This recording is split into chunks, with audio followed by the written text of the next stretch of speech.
The old alarm clock buzzed loudly at 10:30 p.m., cutting through the silence of Maria's tiny apartment. She rolled over and hit the snooze button, squeezing her eyes shut for just 5 more minutes. These days, 5 minutes felt like a luxury she could barely afford.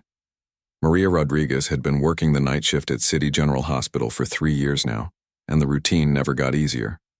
While most people were settling in for the evening, she was getting ready for another 12-hour shift that would end when the sun came up. Her small studio apartment barely had room for a bed, a tiny kitchen, and a desk covered in nursing textbooks and unpaid bills. She dragged herself out of bed and walked to the bathroom mirror. At 26, she looked older than her years. The dark circles under her brown eyes told the story of too many sleepless days and too much worry, but she splashed cold water on her face and forced a smile. Her patients deserved to see someone who cared, not someone who was falling apart. The coffee maker gurgled to life as Maria pulled on her scrubs.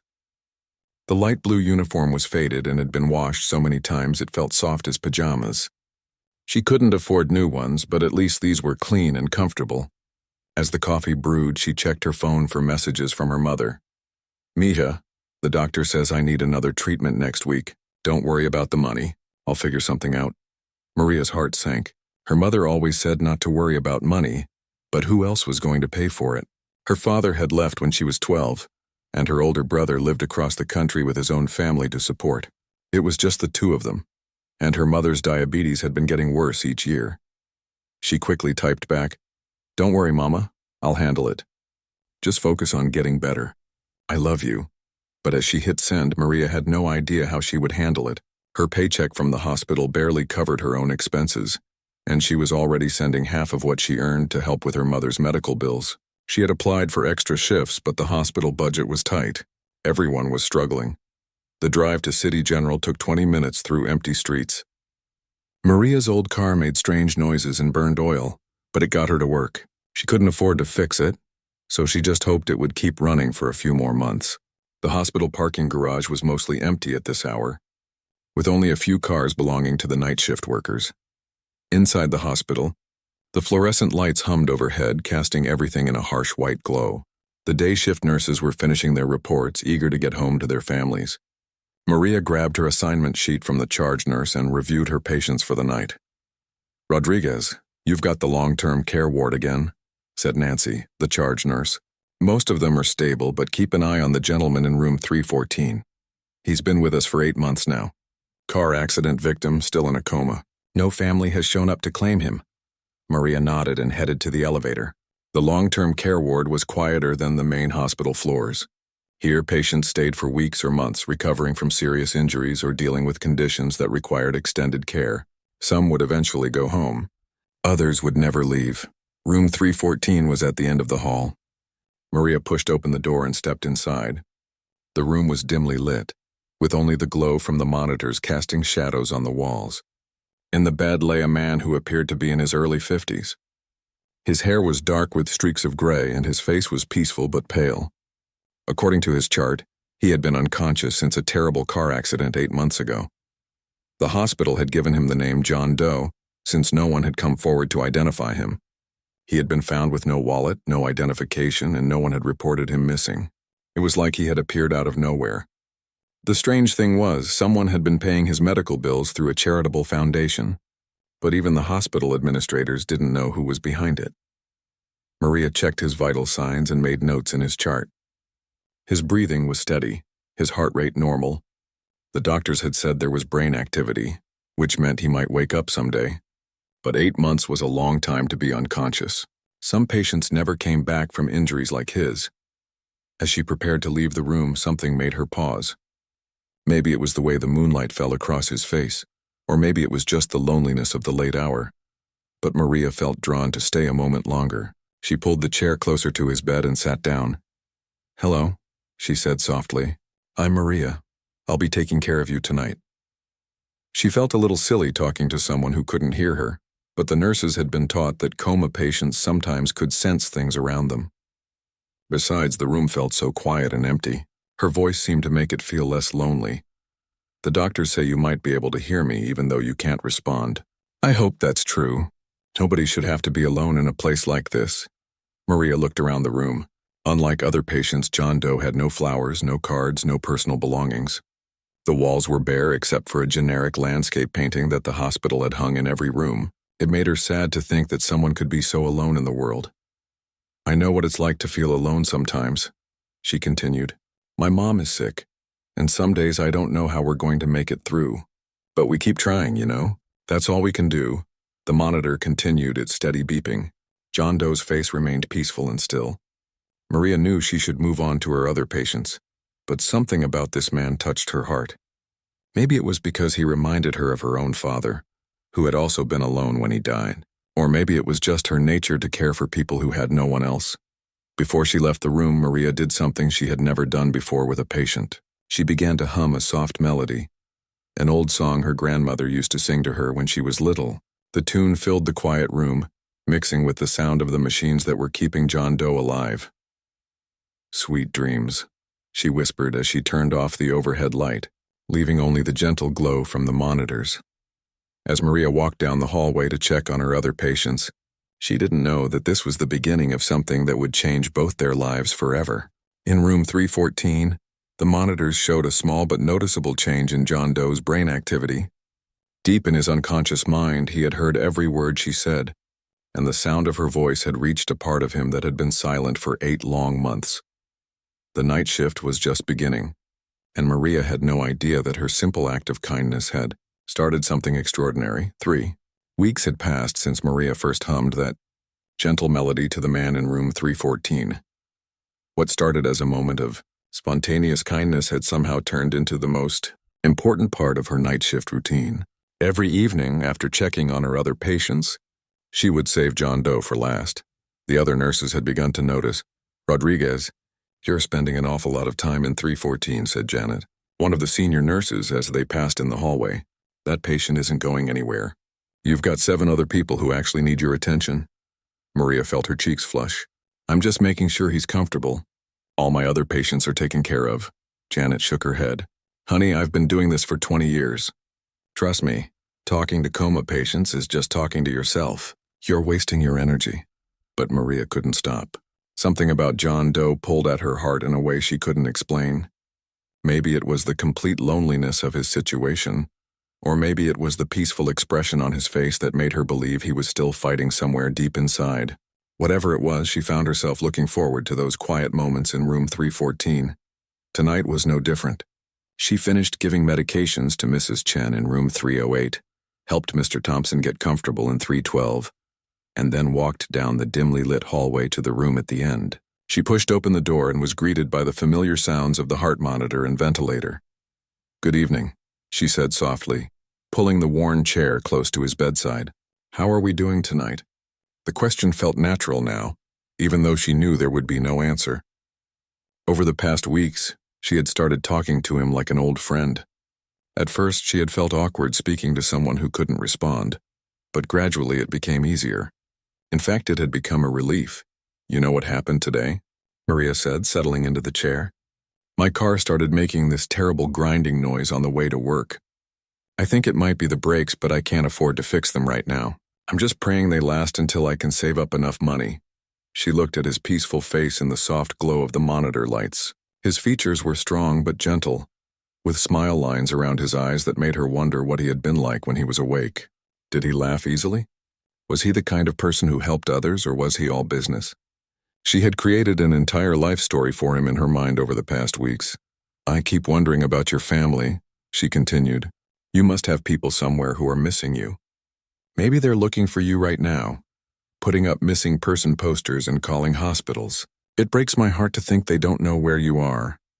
Maria reached over and straightened his blanket, a gesture that had become automatic. The doctor said touch was important for coma patients, that it might help them feel connected to the world they had left behind.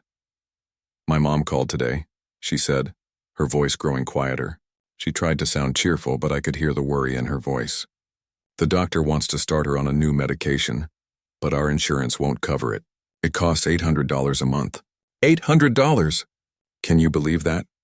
The weight of that number settled on her shoulders like a heavy coat. $800 might as well have been $8,000. Even with her extra shifts, Maria was barely making ends meet. She had already skipped meals to save money, and her own health insurance had lapsed because she couldn't afford the payments. "Sometimes I wonder if I'm crazy for trying to become a nurse practitioner," she admitted. "The school fees, the books, the time off work for classes, it all costs money I don't have. Maybe I should just accept that this is my life. Maybe some people aren't meant to reach for more." The silence in the room felt heavy with her doubts and fears, but somehow speaking them aloud to John Doe made them feel less overwhelming. He was the only person in her life who couldn't judge her, couldn't offer advice she couldn't follow, couldn't make her feel guilty for dreaming of something better. "But you know what keeps me going," she said, looking directly at his face. "Music. My grandmother always said that music was the language of the soul. She taught me that when words aren't enough, a song can say what needs to be said." Maria began to hum the same melody she had started with weeks ago. It was a lullaby her grandmother had sung in Spanish, full of warmth and comfort. As her voice filled the room, she noticed something she had never paid attention to before. The steady beeping of his heart monitor seemed to slow down slightly, becoming more rhythmic and peaceful. "You like that one, don't you?" she whispered. "It's called Estrellita, Little Star. My grandmother used to say it would keep the nightmares away." She continued humming, letting the melody flow naturally. Over the weeks, she had started adding new songs to her repertoire. Some were lullabies, others were hymns she remembered from childhood, and a few were just songs that had touched her heart over the years. Each night she would sing 2 or 3 songs, always ending with Estrellita. "I wish I could do more for you," she said when the song ended. "The other nurses think I'm wasting my time, but I don't think kindness is ever wasted. Even if you can't hear me, even if none of this makes a difference, at least you're not completely alone." What Maria didn't know was that 3 floors above, Dr. Peterson was reviewing the overnight reports from the long-term care ward. He had started noticing an interesting pattern in John Doe's vital signs. Every night between 3 and 4 a.m., the patient's heart rate would stabilize, his blood pressure would normalize, and his brainwave activity would show subtle but measurable changes. The pattern was so consistent that Dr. Peterson had started keeping a special file on the case. As a neurologist, he had seen thousands of coma patients, and he knew that the brain was capable of remarkable things. Sometimes patients could hear and process information even when they appeared completely unconscious. Back in room 314, Maria was finishing her nightly visit. She stood up and gently touched John Doe's hand, another ritual that had developed over the weeks. "Sweet dreams," she whispered. "I'll see you tomorrow night." As she walked toward the door, Maria felt the familiar mix of sadness and hope that these visits always brought. Sadness for the lonely man who had no one else, and hope that somehow her small acts of kindness were making a difference. She had no idea that deep in John Doe's unconscious mind, her voice had become the most important thing in his world. Her songs were like a rope thrown into the dark water where he was drowning, giving him something to hold on to as he fought his way back to consciousness. The night was still young, and Maria had other patients to care for, but the peace she felt after singing to John Doe would carry her through the rest of her shift, just as her voice was carrying him through the darkness of his long sleep. Dr. Peterson had been staring at the same medical chart for 10 minutes, but his mind kept wandering back to the patient in room 314. In his 15 years as a neurologist, he had never seen anything quite like this. The data didn't lie. Something unusual was happening with John Doe, and it was happening every single night. He pulled up the computer records and scrolled through weeks of vital sign reports. There it was again, the same pattern that had been repeating for almost a month. Between 3 and 4 a.m., John Doe's heart rate would drop from its usual 72 beats per minute to a steady 65. His blood pressure would stabilize perfectly, and most remarkably, his brain activity would show increased patterns that suggested he was processing sounds and possibly even emotional responses. "This is impossible," Dr. Peterson muttered to himself. Coma patients didn't show this kind of consistent improvement without some kind of medical intervention, but John Doe's treatment hadn't changed in months. The only variable was time, specifically the late night hours. Dr. Peterson walked down to the security office on the 2nd floor. He had worked with Tom, the night security supervisor, on several cases before and knew he could trust him. "Tom, I need a favor," Dr. Peterson said. "Can you pull up the security footage from the long-term care ward? Specifically room 314 between 3 and 4 a.m. for the past few weeks. Tom raised an eyebrow but didn't ask questions. He pulled up the digital files and fast-forwarded through several nights of footage. "Here we go, Doc. What exactly are we looking for?" "I'm not sure yet. Just anything unusual." They watched in silence as the black and white footage showed the empty hallway outside room 314. Then, at 3:17 a.m. on the first night, a figure appeared on screen. It was Maria, pushing her medication cart down the hall. But instead of just entering the room briefly like she did with other patients, she stayed inside for nearly 40 minutes. "Well, that's interesting," Tom said. "Let me check a few more nights." The pattern was identical across multiple nights. Maria would finish her regular rounds, then spend extended time in room 314. The timestamps matched perfectly with the changes in John Doe's vital signs. "I think I need to have a conversation with Nurse Rodriguez," Dr. Peterson said. But before he could track down Maria, his phone rang. It was Dr. Harrison, the hospital administrator, and she didn't sound happy. "Peterson, we need to talk about the night shift protocols in your ward. I'm getting reports that one of your nurses is spending excessive time with the John Doe patient. We can't have staff wasting resources on patients who aren't responsive." Dr. Peterson felt his jaw tighten. "Actually, Dr. Harrison, I think you should see something before we make any decisions about protocols." An hour later, Dr. Harrison sat in Dr. Peterson's office, reviewing the same charts and security footage.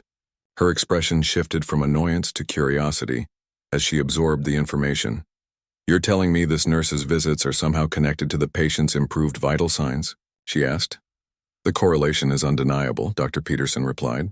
"I don't understand the mechanism, but something Maria Rodriguez is doing is having a measurable positive effect on this patient's condition." Dr. Harrison leaned back in her chair. "This could be a liability issue. If something goes wrong and we haven't followed standard protocols, or it could be a breakthrough," Dr. Peterson interrupted. "We've always known that human connection can play a role in patient recovery. Maybe we're seeing proof of that." Meanwhile, 3 floors up, Maria was having the worst week of her life. She sat in the hospital parking garage at 11 p.m., staring at her phone and fighting back tears. Her mother's voice on the voicemail was weak and shaky. "Mija, I'm sorry to worry you, but I collapsed at home today. Mrs. Garcia took me to the emergency room. The doctor says my blood sugar is completely out of control. They want to keep me in the hospital for a few days, but I told them I can't afford it. I'm going to come home in the morning." "Don't worry about me, just focus on your work." Maria's hands were shaking as she called her mother back, but it went straight to voicemail. She tried calling the hospital where her mother had been taken, but they couldn't give her information over the phone without proper authorization. Her mind raced through the math. If her mother needed to be hospitalized even for a few days, it would cost thousands of dollars. Their insurance had already reached its annual limit, and Maria's credit cards were maxed out from previous medical bills. She had been looking forward to her visit with John Doe tonight, but now she felt too upset to think straight. How could she sit and sing to someone else when her own mother might be dying 300 miles away? But as she walked through the hospital corridors, muscle memory took over. She completed her regular rounds mechanically, checking on patients and dispensing medications while her mind worried about her mother. Before she realized it, she was standing outside room 314. "I can't do this tonight," she whispered to herself. But something drew her inside anyway. John Doe looked the same as always, peaceful and still. But tonight, Maria couldn't bring herself to sit down. Instead, she stood at the foot of his bed and let the tears she had been holding back finally fall. "I don't know what to do," she said, her voice breaking. "My mom is sick, really sick this time, and I can't help her. I can't afford to help her. What kind of daughter am I if I can't even take care of the person who sacrificed everything for me?" The monitors continued their steady beeping, indifferent to her pain. Maria wiped her eyes with her sleeve and tried to pull herself together. "I'm sorry," she said to John Doe. "You don't need to hear about my problems.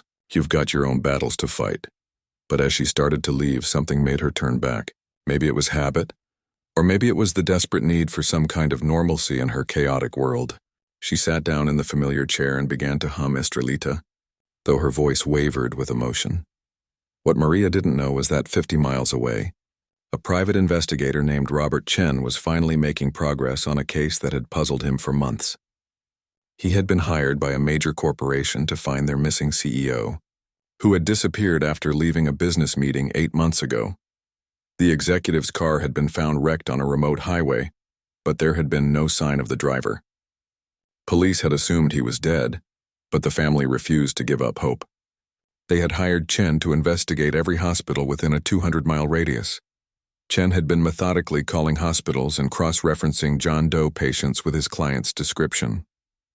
Tonight he had finally reached City General Hospital. The description matched perfectly: male, early 50s, dark hair with gray streaks, approximately 6 feet tall, admitted 8 months ago after a car accident with no identification. "I think we found him," Chen said into his phone as he drove through the night toward the hospital. "I'm going to need you to send me the dental records and DNA sample. If this is him, his family is going to want to know immediately." Back in room 314, Maria finished her song and stood up to leave. As she reached for the door handle, she thought she saw something out of the corner of her eye. She turned back to look at John Doe, but he appeared unchanged. "Probably just my imagination," she whispered. But as she walked down the hallway, she felt a strange sense that something important was about to happen. She had no idea how right she was. It was Thursday night, and Maria felt like she was moving through thick fog. She hadn't slept well in 3 days, not since her mother had been admitted to the hospital back home. The phone calls from doctors and social workers came at all hours, each one bringing more bad news about treatments they couldn't afford and decisions that needed to be made. She had picked up 2 extra shifts this week, working almost 18 hours straight some days. Her supervisor had noticed the bags under her eyes and suggested she take some time off, but Maria couldn't afford to miss even 1 shift. Every hour of work meant another small payment toward her mother's mounting medical bills. Tonight felt different, though. As she walked through her usual rounds, checking on patients and dispensing medications, Maria felt a strange heaviness in her chest. Maybe it was exhaustion, or maybe it was the weight of all the impossible choices she was facing, but she could barely keep her eyes open. At 3:15 a.m., she found herself standing outside room 314, just like she had every night for the past 6 weeks. But tonight she almost didn't go in. What was the point? She was singing lullabies to a man who couldn't hear her while her own mother lay sick in a hospital bed 300 miles away. But habit won out over despair. Maria pushed open the door and stepped into the familiar dim glow of the monitors. John Doe lay exactly as she had left him the night before, peaceful still, breathing with the help of machines. "Good evening," she whispered, though her voice came out rougher than usual. She settled into the worn chair beside his bed and rubbed her tired eyes. "I don't know if I can do this much longer," she admitted, speaking to the darkness as much as to him. "I'm so tired and I'm scared, really scared. The doctors say my mom needs surgery, but it costs more money than I'll make in 2 years. How is that even possible?" She looked at his face, searching for some kind of comfort in his peaceful expression. Over the weeks, she had started to think of John Doe as a friend, someone who listened to her deepest fears without judgment. Tonight, she needed that friend more than ever. "Sometimes I think about what my grandmother would say if she could see me now. She always believed that everything happens for a reason, that God has a plan for everyone. But I can't see the plan in any of this. I can't see how letting good people suffer makes any sense at all." Maria's voice cracked, and she felt fresh tears threatening to fall. She was so tired of crying, tired of feeling helpless, tired of being strong when everything inside her was falling apart. "Maybe this is it for me," she whispered. "Maybe I need to drop out of nursing school, give up on my dreams, and just accept that some people don't get happy endings." The room was quiet, except for the steady rhythm of the machines. But as Maria sat there in the darkness, something inside her shifted. Despite everything that was going wrong, despite all the reasons to give up, she realized she wasn't ready to stop fighting. "Not yet. You know what?" she said, sitting up straighter. "My grandmother also taught me that music can heal things that medicine can't touch. So even if this is the last time I can come see you, even if everything falls apart tomorrow, I'm going to sing for you tonight."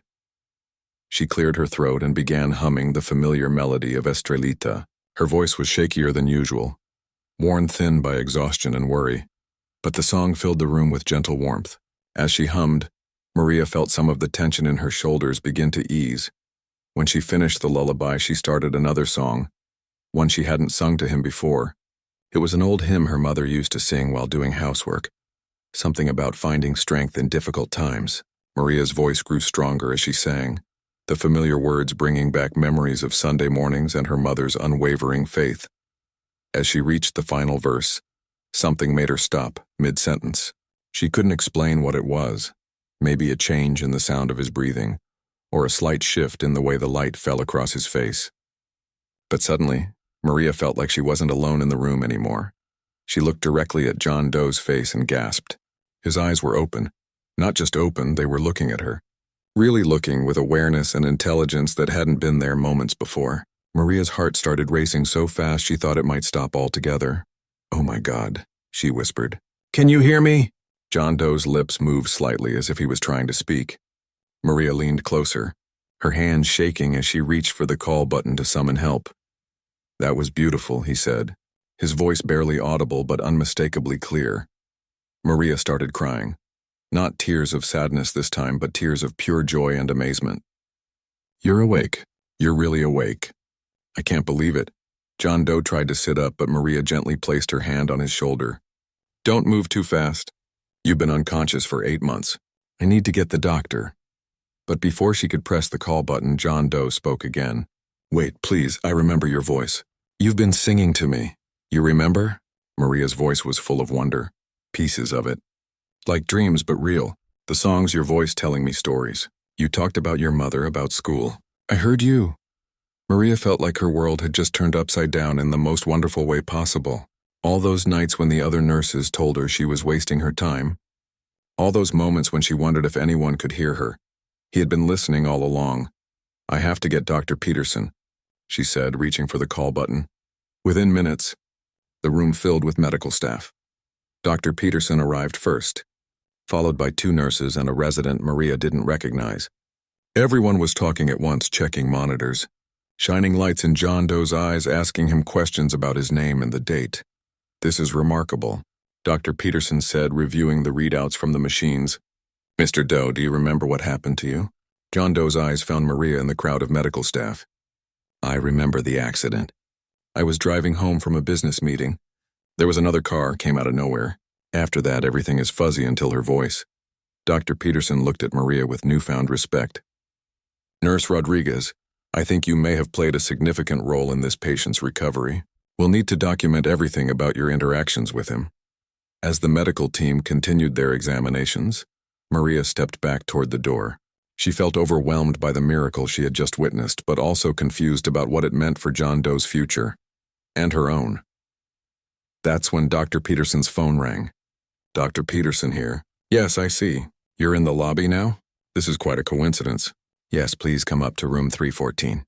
He hung up and looked at John Doe with a strange expression. "Sir, there's a private investigator here who says he's been looking for you on behalf of your family. He thinks he knows who you are." "My family?" John Doe looked confused. "I remember some things, but not everything. What's my real name?" Dr. Peterson hesitated. "According to the investigator, your name is Jonathan Pierce, and apparently you're someone very important." Maria felt the blood drain from her face. Even she had heard that name before. Jonathan Pierce was the CEO of Pierce Industries, one of the largest companies in the country. She had been singing lullabies to a billionaire. As the reality of the situation sank in, Maria quietly slipped out of the room. Hate of her happened next. She knew her simple life was about to become very complicated. Maria couldn't sleep. She had been staring at her apartment ceiling for 3 hours, replaying the events of the previous night over and over in her mind. Jonathan Pierce, not John Doe, but Jonathan Pierce, one of the wealthiest men in the country, was awake because of her nightly visits.